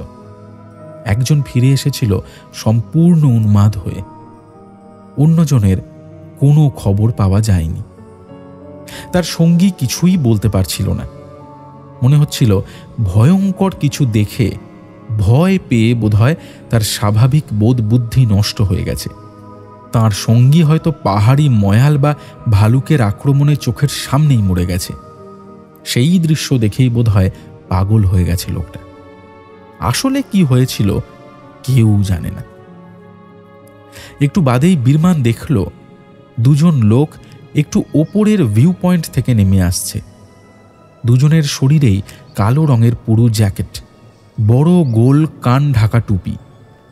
রোদ বেশি নেই, তবু দুজনের চোখেই কালো চশমা। একজনের হাতে লম্বা চোঙ লাগানো ক্যামেরা। এরকম ক্যামেরা বীরমান অনেক দেখেছে। যারা পাখি খুঁজতে আসে তাদের সবার কাছেই এরকম ক্যামেরা থাকে। নিচের ওই রাস্তার ফৌজি গাড়িগুলো দেখে মনে হচ্ছিল হাত বাড়ালেই ছুঁতে পারবে। অনেক দূরের অনেক উঁচু ওই পবিত্র পাহাড়ের চূড়া যেন চোখের সামনে। বাংলোয় ঢোকার মুখে যে গেট রয়েছে, বুকিংয়ের কাগজপত্র দেখে গেট খুলে দেবার জন্য ওখানে গার্ড রাম বাহাদুর থাকে। একটা পোক্ত কেবিন রয়েছে ওখানে। রাত্রে বনজন্তু আসে, অবশ্য কখনো আক্রমণ করেনি, কিন্তু কিছু বলা যায় না। গেটের মুখে কাউ ক্যাচার আছে, সেটাতে গরু ছাগল আটকাতে পারে, কিন্তু লেপার্ড, পাহাড়ি ভালুক, পাইথন এদের আটকানো যাবে না। সেখানেই ওদের গাড়িটা রয়েছে। এদিকেই এগিয়ে আসছিল ওরা। মাঝারি বয়সের দুজন টুরিস্ট, দুজনেই বেশ লম্বা, দেখেই বোঝা যায় বাঙালি। আচ্ছা ভাই, এখানে দেখার কি কি আছে? এখন দেখার কিছু নাই। মার্চ এপ্রিলে এই পাহাড়ের ধাপিগুলো বেগুনি ফুলে ভরে যায়। তখন অনেক পাখি, অনেক প্রজাপতি এখানে ঘুরে বেড়ায়। শুধু সেগুলো দেখতেও টুরিস্ট আসে। ধুস, ফুল, পাখি, প্রজাপতি দিয়ে আমরা কি করব? আমরা কি কবিতা লিখব নাকি? পোখরি আসে, 3 নম্বর বিটে ওয়াচ টাওয়ার আসে, সানরাইজ পয়েন্ট আসে। আর ওই সামনের উঁচু পাহাড়টা, ওখানে কিছু নেই? জানি না স্যার, সরকার থেকে ওখানে যাওয়া মানা আসে। ওইটা আমাদের পবিত্র পাহাড়। আচ্ছা আচ্ছা, ঠিক আছে। আচ্ছা তোমার নামটা কি? বীরমান লামা স্যার। আচ্ছা বীরমান, আমরা কি ওয়াচ টাওয়ারে উঠতে পারবো? একটা ভিতরে আসে, একটা বাইরে। আপনারা বাইরেরটাই যেতে পারেন। যারা দিনের বেলায় ঘুরতে আসে তাদের জন্য বাইরের ওয়াচ টাওয়ার। যান, বেশি দূরে নাই, বড় সড়ক ধরে ডান দিকে 2 কিলোমিটার হবে। রাস্তার পাশেই দেখতে পাবেন। বেশি দেরি করবেন না, এখানে তাড়াতাড়ি সন্ধ্যা এসে যায়। পশ্চিমের ওই পাহাড়ের পিছনে সূর্য গেলেই অন্ধকার। জঙ্গলে ঢুকবেন না, আশপুরা ফগ আসে। একবার পথ গন্ডগোল হয়ে গেলে সব জঙ্গল এক রকম মনে হয়। তখন মুশকিলে পড়ে যাবেন। আপনাদের কিছু হলে আমার নকরি থাকবে না। বাংলোতে বিটবাবু আসেন, আমিও মুশকিলে পড়ব। বীরমান, এইসব পাহাড়, জঙ্গলের ভেতর দিয়ে শর্টকাট রাস্তা, এই সব কিছু তোমার একদম মুখস্থ, তাই না? হ্যাঁ জি স্যার, আমরা পাহাড়ের মানুষ। এইসব পাহাড়, জঙ্গল, পাইন, ঝাউ, পাহাড়ি জোড়া, কুয়াশা, বৃষ্টি, এসব নিয়েই বেঁচে আছি। যে মাটি আমাকে জন্ম দিল, যে মেঘ, কুয়াশা, জল আমাকে পালন করলো, যে জঙ্গল আমাদের বাঁচিয়ে রাখলো, তাকে তো চিনতেই হয়। না হলে মাটির সঙ্গে বেইমানি করা হয়। আর পাহাড়ি মানুষ বেইমানিকে সবচেয়ে ঘৃণা করে। আমরা সহজ মানুষ, কিন্তু তথাগতর কৃপায় আমাদের লোভ খুব কম স্যার। আচ্ছা বীরমান, এইদিকে কোনো পুরনো মন্দির, মঠ বা ফোর্ট, মানে ওই দুর্গ নেই? না, মানে আমার আসলে ওই পুরনো জিনিস খুঁজে দেখার খুব নেশা আছে, বুঝলে তো। সবাই তো ওই মুঘল সাম্রাজ্যের পতনের কারণ মুখস্থ করে, পানিপথের যুদ্ধ আর হলদিঘাটের যুদ্ধের ইতিহাস পড়ে, কিন্তু আমাদের দেশের এইসব অঞ্চলের প্রাচীন ইতিহাসের খোঁজ কেউ রাখে না। আর আমার এই বন্ধু, বুঝলে, আমার এই বন্ধু কমল আচারিয়া বেনারস হিন্দু ইউনিভার্সিটিতে বৌদ্ধ ধর্ম নিয়ে গবেষণা করছেন। প্রাচীন পুঁথির খোঁজে উনি সারা ভারত চষে বেড়ান, বুঝলে। ফোর্ট মানে কিল্লা তো? আমি শুনেছি উত্তরের ওই দিকে অনেক পুরনো দিনের একটা কিল্লা আসে। সবই এখন নষ্ট হয়ে গেছে। পাথরের কিছু ছোট ছোট ঘর আসে শুধু, কিন্তু ওখানে ভর্তি সাপ। কেউ যায় না, কিছু নাই ওখানে। পুরনো গুম্ফা নেই? এইবার একটু সতর্ক হলো বীরমান। লোভের একটা গন্ধ আছে। স্বাভাবিক নয় লোক দুজনের এই খবরাখবর করা। একটু যেন বেশি কৌতূহল, বেশি আগ্রহ আছে এইসব খুঁজে দেখা। তাছাড়া বলছে তার বন্ধু ইউনিভার্সিটিতে গবেষণা করে, কিন্তু হাবভাব মোটেও পণ্ডিতদের মতো নয়। শেয়ালের মতো চোখের চাউনি, অনবরত এদিক সেদিক দেখছে, কথা কম বলছে। এদের সঙ্গে বেশি কথা বলতে ইচ্ছে করল না বীরমানের। কে জানে এদের কি মতলব। পবিত্র চূড়ার টিলায় পুরনো গুম্ফার কথা না বলাই ভালো। এমনিতেই ওদিকে যাওয়া সরকারিভাবে মানা আছে। আগে একটা সুঁড়ি পথ ছিল সেখানে যাওয়ার, অব্যবহারে সেই পথের রেখাও এখন আর বোঝা যায় না। ওই জঙ্গলের ভয়ঙ্কর বিপদের কথা এমনভাবে ছড়িয়ে পড়েছে, কারোর সাহস হয় না ওদিকে যাওয়ার। এখন জঙ্গল নিশ্চয়ই আরও দুর্ভেদ্য হয়ে উঠেছে, কিন্তু ভয়টা কিসের কেউ জানে না। জানা ভয় থেকে অজানা ভয় আরো বেশি ভয়ঙ্কর। ওয়াচ টাওয়ারে গেলে বেশি দেরি করবেন না, এখনই চলে যান। ঘন কুয়াশা পড়ছে। শুনেছি ওই পবিত্র সুরার টিলার ওদিকে নাকি পুরনো গুম্ফা আসে। আমি দেখি নাই, সরকার থেকে ওদিকে যাওয়া বারণ আসে। একবার 2 জন ট্যুরিস্ট জোর করে গেল, একজন ফিরল কিন্তু পুরা পাগল, আর একজন পুরা গায়েব। তারপর থেকে ওদিকে যাওয়ার কথা কেউ মুখেও আনে না। বীরমান লক্ষ্য করল তার কথা শুনে ওরা দুজন পরস্পরের চোখের দিকে তাকালো। চোখে চোখে কিছু একটা ইশারা করলো বোধ হয়। না, এদের খুব একটা সুবিধার লোক মনে হচ্ছে না। আসলে ব্যাপার কি জানো, আমার এই বন্ধু প্রফেসর আচারিয়া, উনি অনেক পড়াশোনা করেছেন।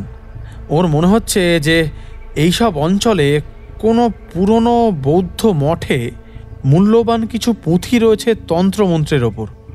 তো সেটা খুঁজে পাওয়া গেলে বৌদ্ধ ধর্ম সম্পর্কে অনেক অজানা বিষয় জানা যাবে, একটা সাড়া পড়ে যাবে এই আবিষ্কারে।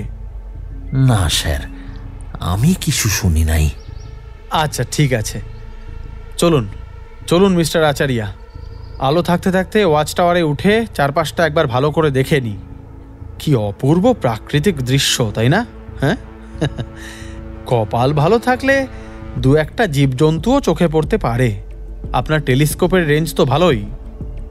অবশ্য এই পাহাড়ি পথে আবার ফিরতে হবে, বেশি দেরি না করাই ভালো। চলুন। দুজনের চোখে চোখে তাকিয়ে মৃদু হাসিটা বীরমানের নজর এড়াল না।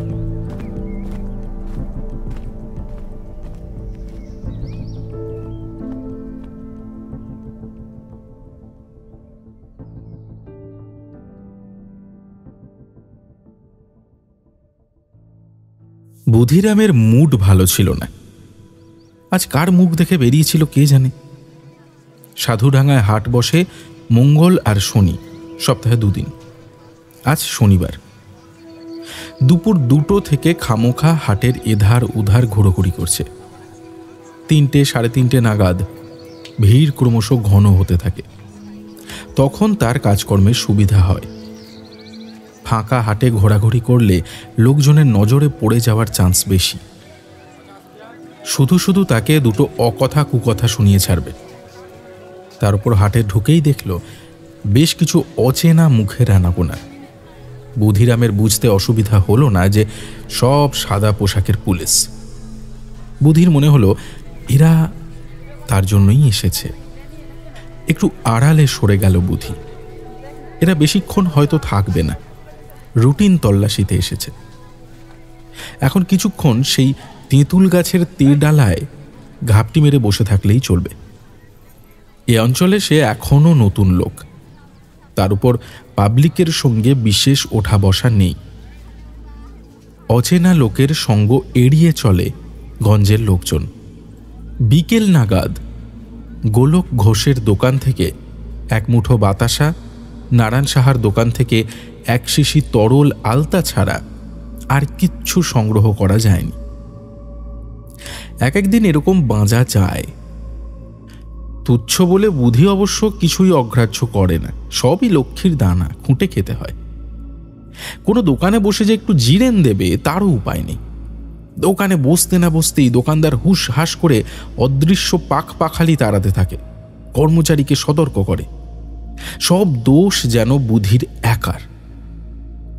গাঁয়ের সব লোকই তো অন্যের বাড়ির ছোটখাটো জিনিস নিজের বলে ভুল করে।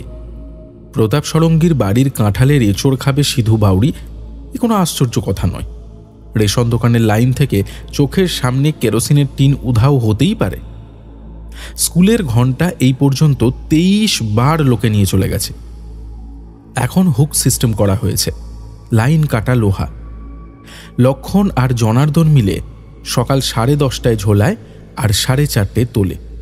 এইসব সাধুডাঙ্গার লোকজনের ঘাস হওয়া। এসব ছোটখাটো ব্যাপারকে এই গাঁয়ের কেউ ভুলেও চুরি বলে না, গাঁয়ের বদনাম বলে কথা। আম চুরি, কাঁঠাল চুরি, এবার একটা চুরি নাকি? বড় জোর ছাগলটা, মূলোটা।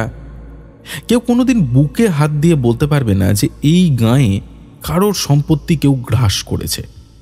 আরে বাবা, ধর্ম অধর্ম বলে একটা ব্যাপার তো আছে নাকি? বকুলতলা মিষ্টান্ন ভাণ্ডারে গিয়ে বাইরের বাখারির বেঞ্চে বসতেই তার নজরে পড়ল লাল পাঞ্জাবি পরা একজন আনখা লোক বারান্দায় চেয়ারে বসে কাপ ডিশে চা খাচ্ছে, হাতে সাদা মোবাইল, সেটা নিয়ে ফালতু টেপাটেপি করছে। মাঝে মাঝে নিতাই সাহা এসে তার সঙ্গে দাঁত বার করে গল্প করে যাচ্ছে। জামাইবাবু, গোটা 10 জিলিপি দি। হ্যাঁ, কেন একখানা বড় প্লেট ভালো করে পরিষ্কার কর দেখে। মাথা নামিয়ে থালার সামনে নাক এনে গন্ধ নিল লোকটা। তারপর মুখ কুঁচকে নাক বাঁকিয়ে যেন খুব ঘেন্নার জিনিস এমনভাবে থালাটা ঠেলে দিয়ে বলল, কি তেলে ভেজেছ গো? রেডির তেলের বাস ছাড়ছে। তোমাদের এখানে সবই অদ্ভুত। মোবাইলে সিগন্যাল পাওয়া যায় না। সকালে শাশুড়ি মা লুচির সাথে ক্ষীর দিয়েছিল, মনে হলো যেন জল মেরে ক্ষীর দিয়েছে। ছি ছি ছি ছি ছি। দুপুরে 3 রকম মাছ এসছিল বটে, কিন্তু সাইজ বড় দুর্বল। তোমাদের এখানকার লোকজন সব পেট রোগা নাকি? এখানকার গয়লাদের দুধ আমাদের ওখানে ওই কুকুর বেড়ালেও ছোঁবে না। এখানকার লাউ কুমড়ো আমাদের উচ্চ পটলের সমান। লাল পাঞ্জাবি দেখে প্রথমে বুধির একটু ঘোর লেগেছিল। এই কালারের এই রকম পাতলা পাঞ্জাবি সে আগে দেখেনি। বরাবর সাদা কি ম্যাক্সিমাম ওই পতিত সামন্তর মতো গেরুয়া দেখেছে। মুগ্ধ চোখে সে লোকটার পাঞ্জাবি দেখছিল। এদিককার লোক নয়, তারা কেউ জামাইবাবু সেজে হাটে আসবে না। নিতাই সাহা তো জামাইবাবু বলেই ডাকছিল। তাহলে সাধুডাঙ্গার কোনো গেরস্তর জামাই হবে, কিন্তু একেবারেই আনকো। আরে তাই তো, সে ভুলে গিয়েছিল আজ তো জামাই ষষ্ঠী। কিন্তু লোকটার ভাবগতিক দেখে ক্রমেই তার মেজাজ বিগড়ে যাচ্ছিল। একেই তো আজ ব্যবসা বাণিজ্য ভালো হয়নি, তার ওপর যদি কেউ সাধুডাঙ্গাকে জায়গা বলেই গ্রাহ্য না করে, তাহলে কার মেজাজই বা ঠিক থাকে? কেসটা হাতে নিল বুধি। না নিয়েই বা উপায় কি? ভেতর থেকে সে অনবরত খোঁচা মারছে, মানে কান দিয়ে নয়, ডাইরেক্ট মাথার ভেতরে কথা শুনতে পায় বুধি। সেই শয়তান যেন ষড়যন্ত্রের ভঙ্গিতে তার কানে মন্ত্র পড়ছে বিড়বিড় করে।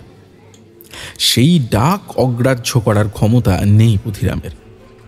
সে লোকটা বলেছিল তার ভেতরে নাকি বিশেষ ক্ষমতা আছে, আর কি একটা তাকে খাইয়ে দিয়েছিল। বলেছিল এরপর সে নতুন মানুষ হয়ে যাবে। সত্যি সে এখন অন্য রকম হয়ে গেছে। নিজেই বুঝতে পারে বড় লোভ বেড়েছে তার। গত সপ্তাহেই নারায়ণ বস্ত্রালয়ে ঢুকে লুঙ্গি দরদাম করছিল। তার পাশেই একজন ভদ্রমহিলা লেডিজ শাল দেখছিল। বুধি লুঙ্গির দামে একটা নীল সাদা চেক লুঙ্গি আর একটা দামি লেডিজ শাল নিয়ে বেরিয়ে এলো। এ শাল তার কোনো কাজে লাগবে না, বরং ছেলেদের আলোয়ান হলে শীতে গায়ে দিতে পারত। কিন্তু সে হাতের সামনে সুযোগ এলে কিছুতেই নিজেকে দমিয়ে রাখতে পারে না। নিজের কেরামতি দেখে মাঝে মাঝে সে নিজেই অবাক হয়ে যায়। হ্যাঁ, তার কিছু এলেম হয়েছে বটে। সাধুডাঙ্গার লোকজন শুধু নয়, ছিঁচকে চোর, কেপমার, হুনুরি চোর সবাই বেশ চিন্তায় পড়েছে ইদানিং। এখন আর গরু ছাগল লাউ কুমড়ো নয়, রীতিমতো বড় সড়ো চুরি হচ্ছে দোকানে আর গৃহস্থ বাড়িতে। কোনো ছোট লোক চোর এসে থানা গেড়েছে সাধুডাঙ্গায়। অঞ্চলের একটা সততা ছিল, মানে চুরিচামারির মধ্যেও একটা ভদ্রতা ছিল, সেইটা আর নেই। থানা থেকে এসে খোঁজ খবর নিয়ে গেছে, চোরের কোনো হদিশই পায়নি। চেয়ার ছেড়ে উঠে দাঁড়িয়ে আড়মোড়া ভাঙল নতুন জামাই। কোঁচা হাতে নিয়ে বাইরে এলে বুধি তার দিকে ভালো করে নজর করল। সত্যি লোকটা সাধুডাঙ্গাকে জায়গা বলেই মান্যি করছে না। স্পষ্ট বাইরে থেকে বোঝা যাচ্ছে লোকটার বুক পকেটে আলগা টাকা রয়েছে, যেন সবাইকে দেখানোর জন্যই সাজিয়ে রেখেছে। বুধির বোঝা হয়ে গেছে মোট 3টে 100 আর একটা 50-এর নোট রয়েছে। ফিনফিনে পাঞ্জাবির পকেটে এমনভাবে টাকা রেখেছে যেন আইরে পাখি ধন খাবি আয়। বুধির মুডটা বড্ড খারাপ হয়ে গেল। লোকটা কি আহাম্মক, নাকি কোনো চালাকি করছে, কোনো চ্যালেঞ্জ নাকি? নতুন জামাই যখন আম গাছের নিচে দাঁড়িয়ে ভাবছিল একটা সিগারেট ধরাবে, তখনই টের পেল একটা নরম পিণ্ড কোথা থেকে উড়ে এসে তার মাথায় পড়ল। তারপর পিণ্ডটা ভেঙে তার থেকে কি সব বেরিয়ে তার সর্বাঙ্গে ছড়িয়ে পড়ল। প্রথমে তার সমস্ত শরীর সুরসুর করে উঠল, তারপর শুরু হলো দংশন। কিছুটা ধ্রুপদী ভারতীয় শৈলী, কিছুটা রবীন্দ্র নৃত্য এবং বাকিটা রক অ্যান্ড রোলের কায়দায় জামাইবাবু প্রাণপণে পাঞ্জাবি খোলার চেষ্টা করতে লাগল। আর তখনই কোথা থেকে লোকজন এসে, আরে জামাইবাবু, এ তো সাংঘাতিক বিষাক্ত মাজালি বলে তাকে প্রায় টেনে আধো অন্ধকারে গাছতলায় নিয়ে গেছিল। পিঁপড়েগুলো সব ঝেড়ে ঝুড়ে লোকটা কোথায় যেন মিলিয়ে গেল। কেমন যেন হালকা হালকা ঠেকছে এখন। নিজের শরীর সার্চ করে নতুন জামাই দেখল বিয়েতে পাওয়া হাতঘড়ি, পকেটের মোবাইল, ধুতির কষিতে বাঁধা 1000 টাকা গায়েব। খুব বেজার মুখে লোকটাকে মনে মনে একটা জয় হিন্দ দিল জামাই। এলেম আছে, তাদের চ্যাংখালিতেও কেপমার আছে, কিন্তু এই লোকের ভবিষ্যৎ সোনার মতো উজ্জ্বল। সাধুডাঙ্গাকে সে ঠিকমতো মাপতে পারেনি। নিজের আস্তানায় ফেরার পথে বুধি আবার সেই কণ্ঠস্বর শুনতে পেল। সাবাস বুধি, সাবাস, হাত খুলেছে এখন। মাসখানেকের মধ্যে আর কোনো কাজে হাত দিও না। যদিও আগের চেয়ে লোভ অনেক বেড়েছে তোমার, সুলক্ষণ সুলক্ষণ। আমি টের পাই তো তোমার লোভের কম্পন। আমি ইচ্ছে করলে তোমাকে অনেক কিছু শিখিয়ে দিতে পারি, কিন্তু তাতে বিপদ আছে। লোকজনের সন্দেহ বাড়বে। একটা মুদিখানা খুলতে পারো। মুদিখানা, সেলুন, পান বিড়ির দোকান, এসব হলো খবরের আড়ত। দোকানে বসে এই দুনিয়ার খবর পাবে। তোমাকে আর লোকজন অত সন্দেহ করবে না। তুমি হয়তো টের পাওনি, তোমাকে নিয়ে সাধুডাঙ্গায় কথা চালাচালি শুরু হয়েছে। কিছুদিন একটু চেপে থাকো, আর কয়েকটা হাত সাফাইয়ের খেল দেখাও। তারপর সময় হয়েছে বুঝলি, আমি তোমায় ডাক দেব। তখন তোমায় আসল খেল দেখাতে হবে। কত বছর ধরে অপেক্ষা করেছিলাম তোমার জন্যে। সময় প্রায় হয়ে এসেছে বুধি। আরো লোভী হয়ে ওঠো, আরো আরো লোভী। নইলে যে আমার সব পরিকল্পনা ব্যর্থ হয়ে যাবে। শোনো, হাটের একদম শেষের দিকে দেখবে একটা নতুন মুদির দোকান, ভুজঙ্গ স্টোর্স। আমার লোক দোকানটা দিয়েছে, আমি ব্যবস্থা করে দিয়েছি। তুমি গেলে সে দোকান তোমাকে ছেড়ে দেবে। তার আগে কিছুদিন ওখানে সময় কাটিয়ে দোকানদারি শিখে নেবে। তুমি বুদ্ধিমান, বুঝে নিতে সময় লাগবে না। হাটে হাটে ঘুরে আর হাত ময়লা করো না। এবার বড় কাজের জন্য প্রস্তুত হও।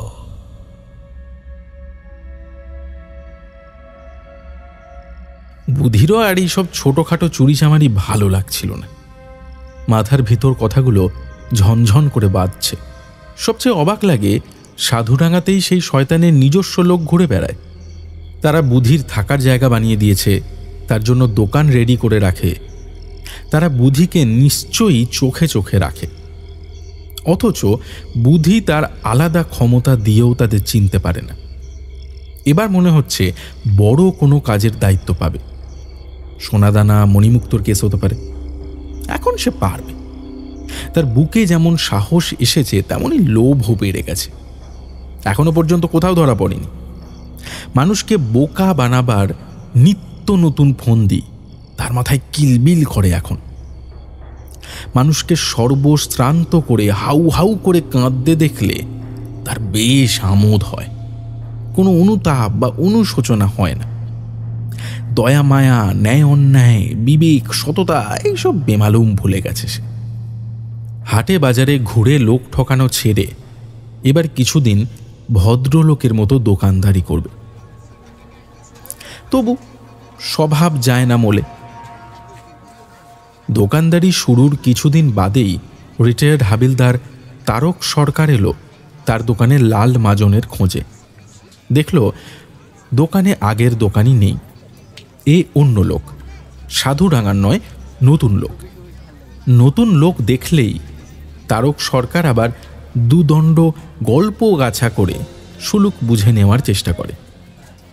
নতুন দোকান, কথা টথা বলে যদি একটু সস্তায় মাল কেনা যায় মন্দ কি? আজই পেনশন তুলেছে, বলা যায় না, পরিচয় দিলে হয়তো বাকিতেও দিয়ে দিতে পারে, পরে ধীরে ধীরে শোধ দিলেও চলবে। বাইরে সাইনবোর্ডের দিকে তাকিয়ে বেশ জোরেই পড়ল, ভুজঙ্গ স্টোর্স। বুদ্ধি তাকিয়ে দেখল লোকটাকে, চিনতে পারল, রিটায়ার্ড হাবিলদার তারক সরকার। বড্ড হাম্বাই আছে লোকটা। দুনিয়ার সমস্ত চোর ডাকাতের ঠিকানা যেন সব ওর মুখস্থ। ভালো করে দিব্য দৃষ্টি ফেলে লোকটাকে জরিপ করে নিল বুধিরাম। দোকানের নাম ভুজঙ্গ স্টোর্স। বেশ বেশ, তা ভুজঙ্গ মানে জানো তো? হে, আগে আমি মূর্খ দোকানদার, আগের মালিক নাম দিয়েছিল, আমি আর পাল্টাইনি। হাবিলদার সাহেব, বাইরে দাঁড়িয়ে কেন, ভেতরে আসুন না। এই তো মোড়া রয়েছে। আপনার মতো মান্যিগণ্যী একজন মানুষ দোকানের বাইরে দাঁড়িয়ে থাকা ভালো দেখায় না। তুমি চেনো আমাকে? ভুজঙ্গ মতলব সাপ, শয়তান। অনেক কাহানি আছে, পরে একদিন বলবো। কিছু সামান নিতে হবে, ভাবলাম নতুন দোকানেই যাই, দামটা একটু সস্তা করে লাগাও। মাসের বাজার এখান থেকেই করব ভাবছি। কথা বলতে বলতে তারক সরকার জুতো খুলে দোকানের ভিতরে গিয়ে বসল। টুকটাক কিছু জিনিস নিয়ে পকেট থেকে টাকার গোছা বের করে পেমেন্ট করল। হে, এত ভারী ব্যাগ আপনাকে টানতে হবে না, আমি আপনার সাইকেলে তুলে দিচ্ছি, চলুন চলুন চলুন। হাবিলদারের হাত থেকে প্রায় জোর করেই বাজারের ব্যাগ নিয়ে সাইকেলের হ্যান্ডেলে লটকে দিল বুধি।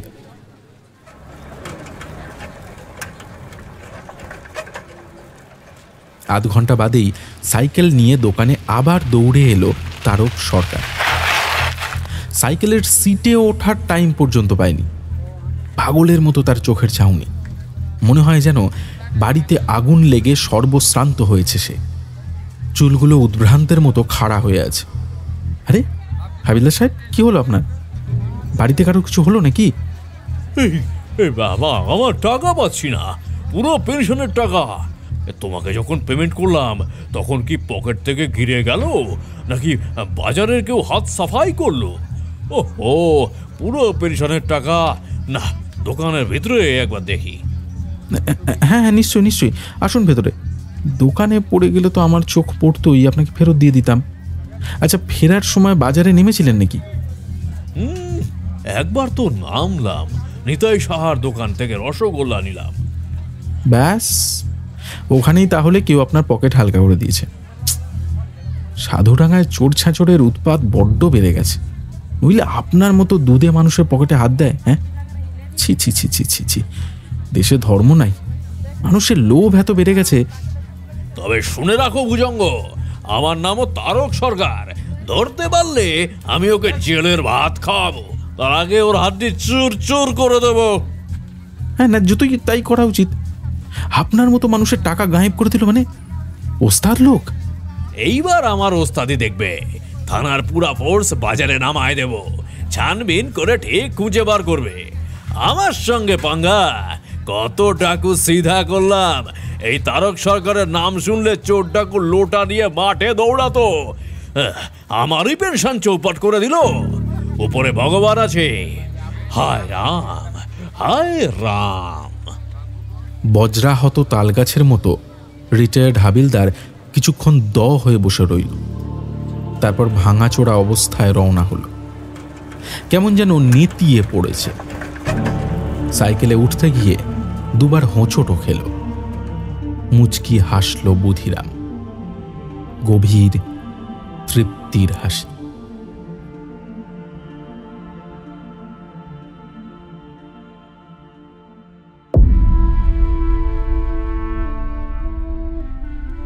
শুনছিলেন বজ্র সম্ভব উপন্যাসের প্রথম পর্ব। উপন্যাসের দ্বিতীয় তথা অন্তিম পর্ব রিলিজ করছে খুব শীঘ্রই। ডিটেলস রইল পিন্ট কমেন্টে। কাহিনী বিপুল দাস, গল্পপাঠ ও বুধিরামের চরিত্রে রণদীপ, নিতাই সাহার চরিত্রে কৌশিক, তারক সরকারের চরিত্রে পার্থ, মারের চরিত্রে তমাল, বীরমান লামার চরিত্রে ইন্দ্রনীল, নন্দু সাহার চরিত্রে অর্ণব, নির্বাণের চরিত্রে অনুভব ও অন্যান্য চরিত্রে কৌশিক ও রণদীপ। শব্দগ্রহণ ও আবহ সৃষ্টি শুভজিৎ, নির্দেশনা ও নাট্যরূপ অনুভব, বিশেষ সহযোগিতা লিও, পোস্টার রৌনক এবং গল্পের সূত্রধার আমি অধ্যায়। তাহলে কেমন লাগলো আমাদের আজকের গল্প জানাও কমেন্ট করে। যদি গল্পটা ভালো লেগে থাকে তাহলে অবশ্যই ভিডিওটা লাইক করে দিও এবং সবার সঙ্গে শেয়ার করে দিও। তাহলে আজকের মতো এই পর্যন্তই। আবার আমাদের দেখা হচ্ছে আগামী সপ্তাহে নতুন একটা গল্পে। টিম থ্রিলার ল্যান্ডের তরফ থেকে সবার জন্য রইল অফুরান ভালোবাসা। সবাই ভালো থেকো, ভয়ে থেকো।